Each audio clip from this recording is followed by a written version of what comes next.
হাসি আর মুখে ধরে না যে। গোপাল এক সুদখোর মহাজনের কাছে কয়েক বছর আগে বেশ কিছু টাকা ধার করেছিল। সুদে আসলে সে টাকা 10 গুণ হয়ে দাঁড়ালো। গোপালের আয় উপায় ভালো, মাটির নিচে টাকা পুঁতে রাখলেও সে মহাজনের ধার শোধ করে না। মহাজনও প্রথম কয়েক বছর টাকার জন্য তাগিদ দিত না।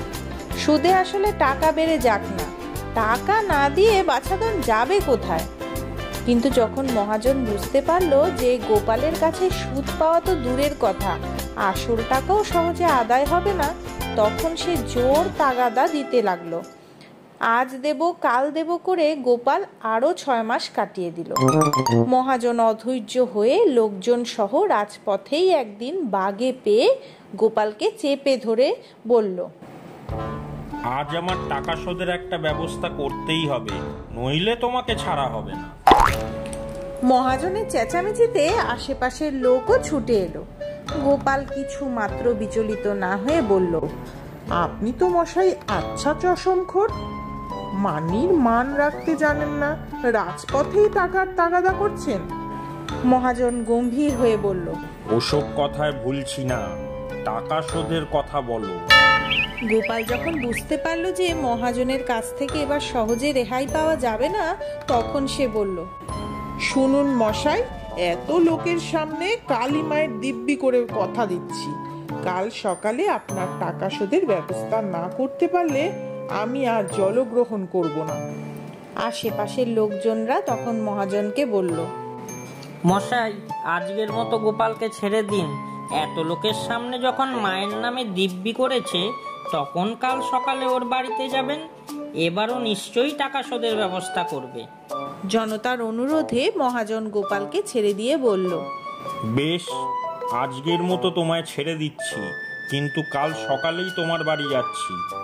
পরদিন খুব ভোরেই মহাজন গোপালের বাড়িতে গিয়ে গোপালকে ডেকে তুলে বলল, কই হে, আমার টাকা শোধের কি ব্যবস্থা করলে? গোপাল বলল, এক্ষুনি ব্যবস্থা করছি। অত লোকের সামনে যখন মায়ের দিব্যি করেছি, তখন আপনার টাকা শোধের ব্যবস্থা না করে কোন মুখে জলগ্রহণ করব মশাই? মহাজনকে ওই কথা বলে গোপাল বাড়ির ভেতর থেকে 1 বস্তা আমের আঁটি এনে বাড়ির সামনের ফাঁকা জায়গায় পরপর পুঁতল, তারপর জল ঢালল।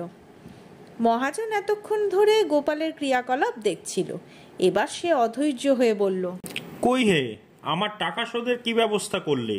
আমি বেশিক্ষণ আর বসতে পারবো না, আমার অনেক কাজ বাকি আছে।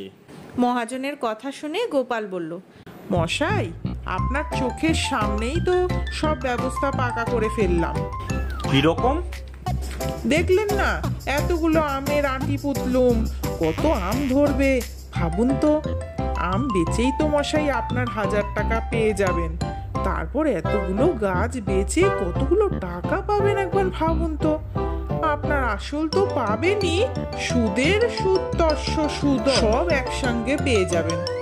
কত নগদ টাকা একসাথে পেয়ে যাবেন একবার ভাবুন তো। গোপালের কথা শুনে অতি দুঃখেও ক্রোধ প্রকাশ করতে গিয়ে মহাজন হেসে ফেললেন।